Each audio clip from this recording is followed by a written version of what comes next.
Harry Belafonte is one of our nation's greatest artists and one of our nation's greatest fighters for social justice. He is a Tony and Emmy Award-winning actor, calypso singer, and civil rights activist.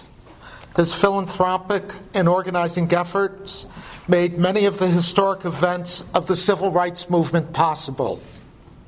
He supported Dr. Martin Luther King Jr. and his family at the beginning, when Dr. King was still operating on a preacher's salary. And Harry Belafante bailed Dr. King out of the Birmingham City Jail, along with several other protesters. He also financed the Freedom Rides and helped organize the March on Washington in 1963. Today, he remains steadfast in his activism as a UNICEF ambassador supporting children's needs in Senegal and Rwanda. Born in Harlem, he is the son of a Jamaican mother and a father from the island of Martinique. Harry Belafante.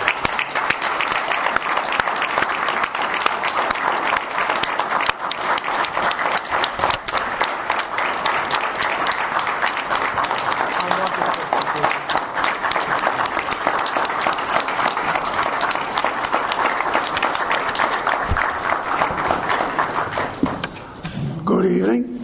Good evening. And shalom. When I was invited to participate in this evening's gathering, I understood the title, Blacks and Soviet Jewry, the Civil Rights Movement, Soviet Jewry. And I had some familiarity with that space, because I was in the Civil Rights Movement and fully aware of the synergy and the comparisons that existed between those of us of African descent and those who were in our midst, not only working with us and our cause, but who themselves brought issues of their own that were so parallel to our experience that to try to distance ourselves from what our Jewish brothers and sisters were experiencing was a wasted effort. It's an impossibility. And in that period, although I had come to know a lot about Jews and their culture, it was in the Civil Rights Movement that I began to understand more clearly the depth of our experience and what we meant or mean still to one another.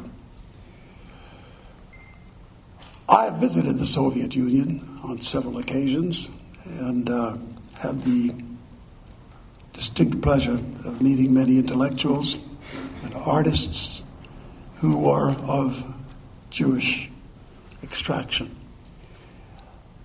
I also remember that the issue of the Jews and Soviet Jewry was a huge problem for a man who was my mentor, Paul Robeson.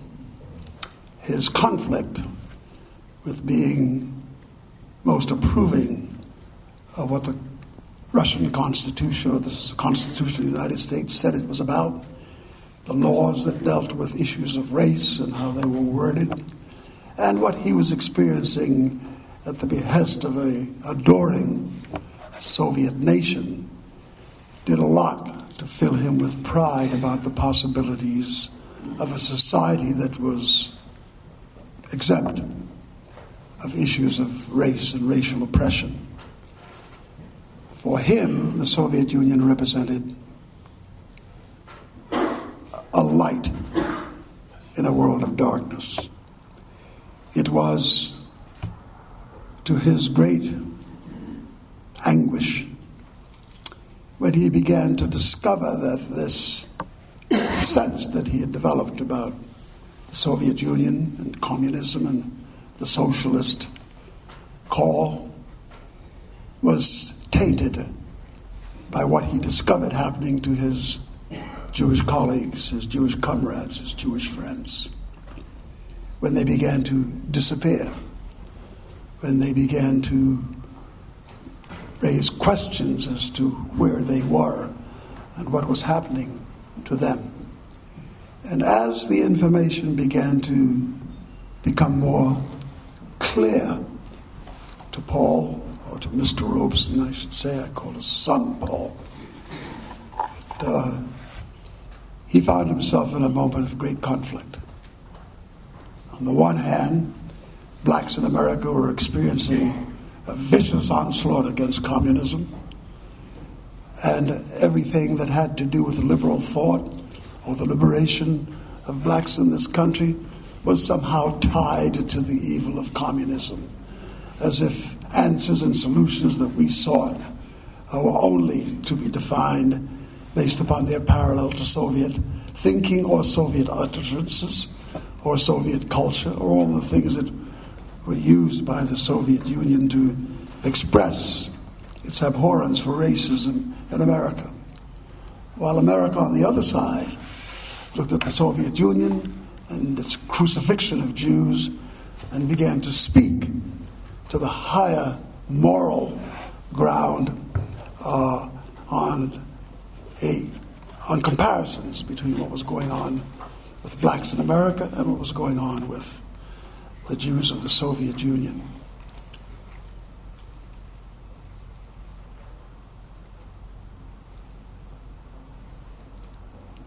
My experience of the Jewish world and Jewish life runs deep and extremely complicated. Perhaps the first is to be illustrated by when I was performing in Holland. At the end of a performance in Amsterdam, a young man came up to me. He was about, I would say, 5'10", sparkly eyes, a lady on his arm.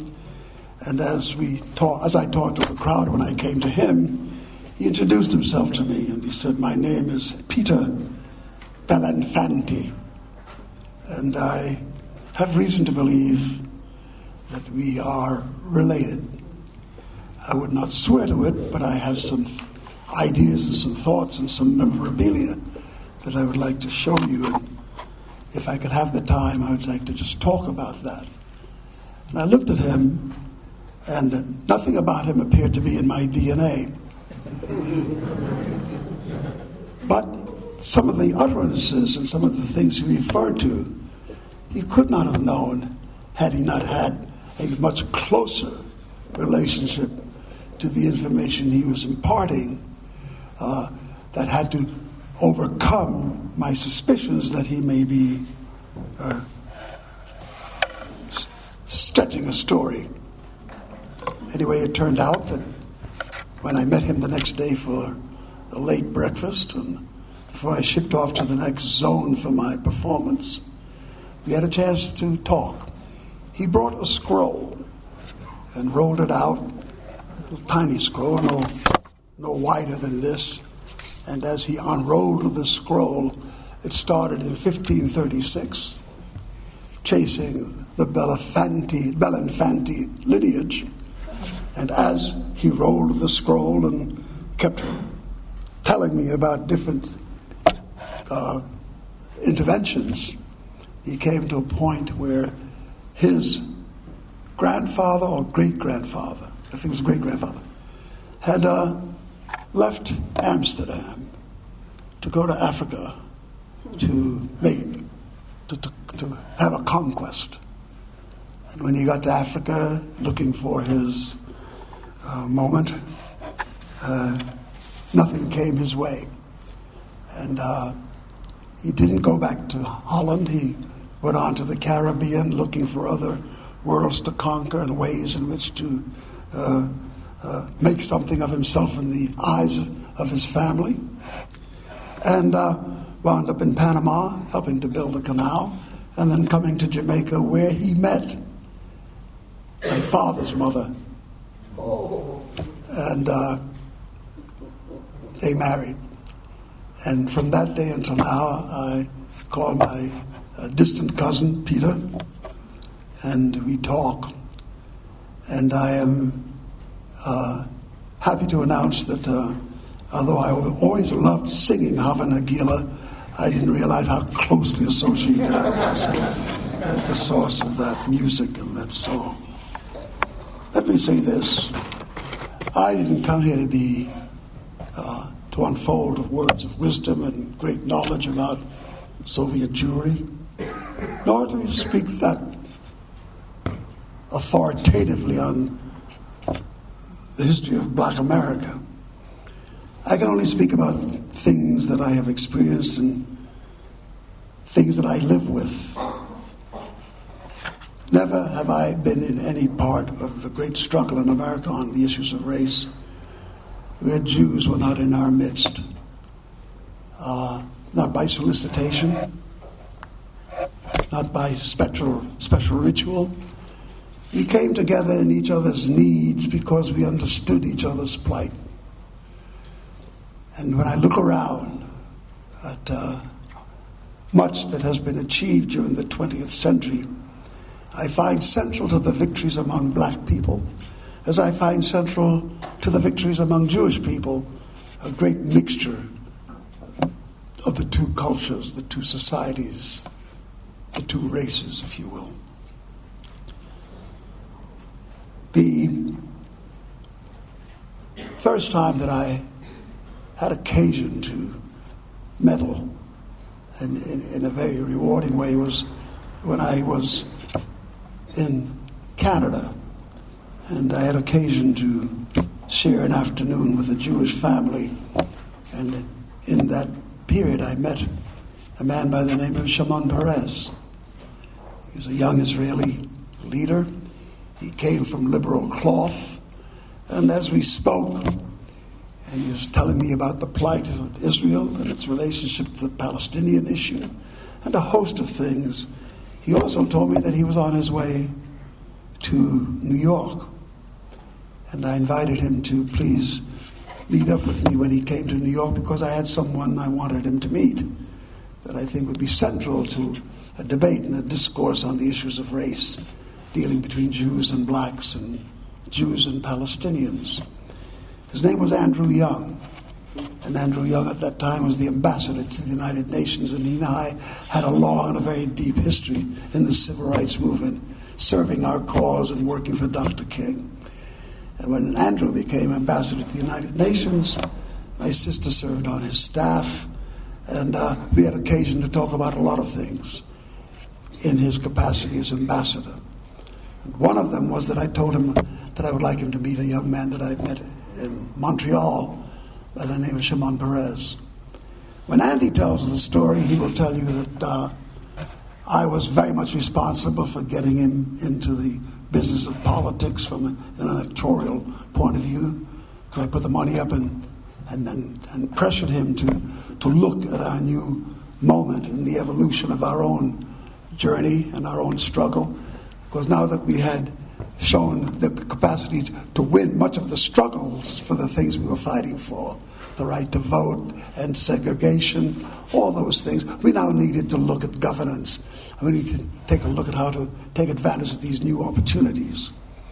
And that he should run for office, because now we had to get to the place where the laws were made, and we had a chance to now speak more passionately and more authoritatively on how our Congress would view our new circumstance. And he will tell you that I was the one that got him into politics. And when I introduced him to Shimon Peres, he quietly met with Shimon. He quietly met with Palestinians based upon conversations he and Shimon had. And then soon he found himself being summoned to the White House, and he was told that his services were no longer to be available, because there were those who knew of the meetings that he had with Shimon Peres and with members of the Arab community, which was off the table. There was an understanding that there would be no such convenings, especially with responsible people in government speaking without clear knowledge and clear understanding on the part of the principles. But when Andy went off and met in Europe and came back, he discovered that that was a no-no.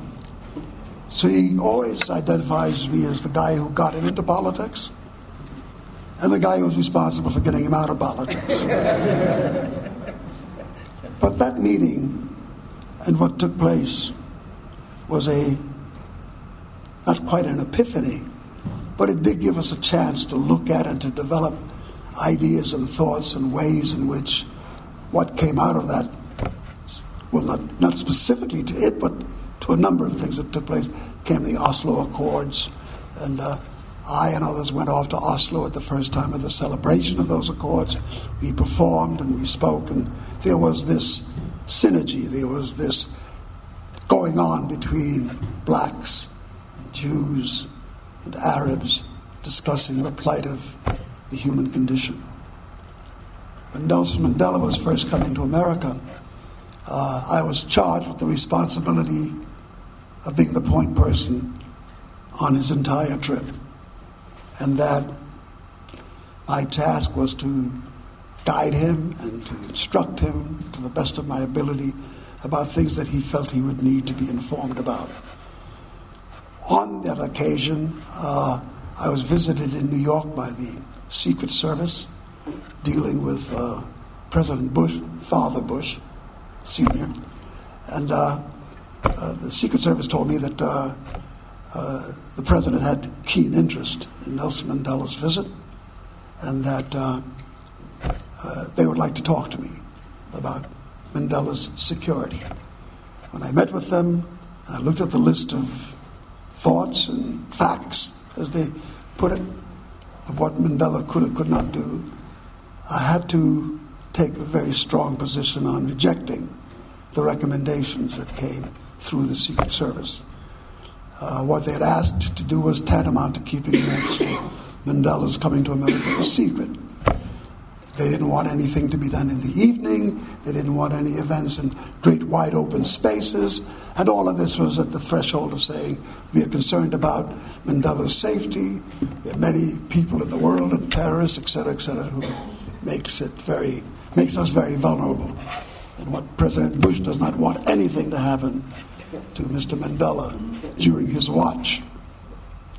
And at the same time, I'm listening to this stuff and I'm looking at what they're saying he can and cannot do. And I said, well, Nelson Mandela's visit to America was not meant to be a secret. It was meant to be a wide open affair for him to be able to openly embrace our society and express his thanks and his sense of America's generosity and what it did to support the anti-apartheid movement. As they pressed the issue, and I rejected them, they kind of looked at me and said, who's this calypso singer that is standing here with this authority, or thinking he has authority to say yea or nay? So they went off to the ANC to explain to them that they had an obstructionist in America blocking their way to take care of Mandela's security. And Oliver Tambo, who at that time was heading the ANC, said, we will be guided by Mr. Belafonte's instructions, and I would recommend that you speak directly with him, and we will hear his point of view. Long story short, when I pressed the FBI, for the Secret Service, not the FBI, Treasury Department, I pressed them for details as to what was happening that they felt about Nelson Mandela's security. They said they have information from organizations and individuals and terrorists who are seeking to denounce him and do him harm and to not make his experience in America a positive one. And in a very short list of titles and names submitted to me, one turned out to be the one that most impacted on me, the Jewish Defense League. That this group of young Jews in a very militant organization, very active, and I understood a lot about them because I too came through SNCC and through Black Panthers. I understood their passion. I understood them. I also understood their need to be heard and to make their case. That was their right, and that right had to be protected. But I thought that we were in for a tough time if they, when Nelson Mandela came to America, were the only groups here denouncing his presence. And what I saw was an eruption of violence between whites and blacks, and particularly blacks and Jews, because if the JDL was in fact raining on the parade, making it look, making America's passion and generosity for what Mandela stood for, if they obstructed that, the aftermath might be more than we could deal with. And so I had to look into the JDL. The first thing I did was to take a look at a list that had been put together of sponsors for Nelson Mandela's visit. There were no Jewish organizations. There were a lot of people who were Jewish, but they did not represent the Jewish community. A lot of them represented the civil rights movement. They represented liberal thinking, but they didn't come from an official Jewish organization. As a matter of fact, there were none. And when this became clear to me, I was somewhat surprised. As much as I was involved in preparing it, I didn't realize that there had not been a more powerful Jewish presence. I call a man by the name of Stan Scheinbaum, a Jewish philanthropist out of California. He helped put together, introduced me to a large swath of Jewish organizations, and I met them one by one, each in their own turf, and explained what I thought was at stake with Nelson Mandela's visit and why their presence, embracing Nelson Mandela's visit, was important. And each of them spoke and said that they saw Nelson Mandela as a terrorist and doing business with enemies of the state of Israel, and went on and on and on. And I said, well, you really need to know more. You really need to have greater detail on who Nelson Mandela is, what he's about. He's just come out of prison. None of you have ever met him, but there are things you should know. Long story short, we arranged for a strong and a powerful delegation of America's leading Jews in Jewish organizations to fly to Switzerland to meet for the sole purpose of meeting Nelson Mandela one-on-one and having an exchange on the issue of Africa, Jews, and the black liberation struggle. In that group was everybody, including the Anti-Defamation League, and I make that point because Charlie Ragland and I have had some experiences with Mr. Abe Foxman and how he sees us in relationship to a lot of issues that he suspects are not to the best interest of the Jewish state and Jewish people. We hold him misinformed on that issue, but that's something else. The point is that now today, anyway, they met at the airport when all the delegation arrived. They held a press conference with the press, made an announcement, and one of the most important aspects of Mandela's visit was the synagogues that he went to, the Jewish people whom he spoke with, and leaders that left his visit to America in a place of great harmony. I guess the point that I want to make in this particular forum is that I am very concerned about where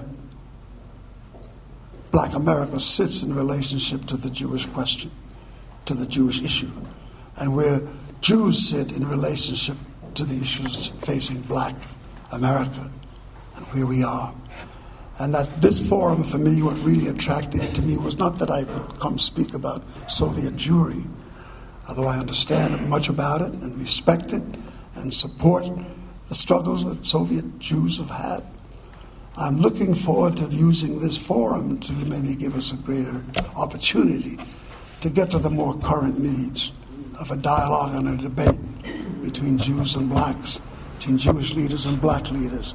We must we must sit down.